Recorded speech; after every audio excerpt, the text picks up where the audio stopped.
The National Water and Sewage Corporation was established in 1972, making 50 years since then. At the time it began, just 3 towns benefited, but as for now, over 264 towns and over 800 consumers have reaped the benefits, totaling 18 million Ugandans. According to the Managing Director of Kampala, Engineer Mohamed Lutaya, a lot has been accomplished during the past 50 years. So since establishment, there's definitely been a lot of a number of achievements. It's been a journey that we've walked as a corporation. We started with just 3 towns. By the time the national was set up, we were operating in Entebbe, in Kampala and Jinja, just 3 towns. So since then we've expanded, we've grown with the objective of serving more Ugandans. Right now we have almost 264 towns that we serve. The number of customers have equally grown. We had just a few connections during the beginning. Right now we are over 800 customers that are connected to our systems. The population we serve also has tremendously grown. We are now talking about 18 million Ugandans that we are serving. Our staff complements the number of people that we employ as an organization has also significantly grown. Right now we're over 4,000 staff that we have. The world is becoming more digital, and the National Water and Sewage Corporation is following the suit. The National Water and Sewage Corporation started by introducing the e-water payment 20 years ago with a goal of easing services for the customers. As the technology advances, the e-bill was recently introduced and is now improving the performance of the company, which was a result of the COVID-19 effect.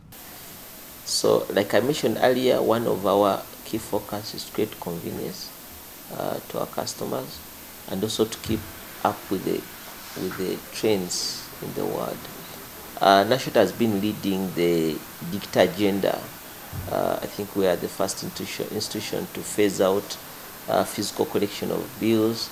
We went with the online payment options almost 20 years ago. So recently we realized again it was respond to the needs of our customers. From COVID, there were so many lessons that we learned that even a physical bill came with a number of risks to our customers. I think we reached a point where customers were telling us they didn't want to touch our bills because there were risks to them. So with those lessons that we learned from COVID and also keeping in touch with the trends across the world, we've also tried to make sure that we phase out, again, in a very transitional way, we phase out the physical bills that have been delivered to our customers. Right now, a person can easily receive their bills every month on their phone. Yeah, and once you get the phone, it comes in form of, we try to accommodate all ranges of customers. Not everyone might have a smartphone, so even these bills are coming in form of what? Text messages on SMS.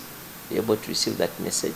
Now, if you're connected to the internet and you click on that message, then you can get the full bill the way you used to get it. But so capturing all customers' emails, so some customers are able to receive their bills through mails. Now, also we're allowing customers a platform. If you want your bill anytime, you can visit any of our website and still be able to access it from there.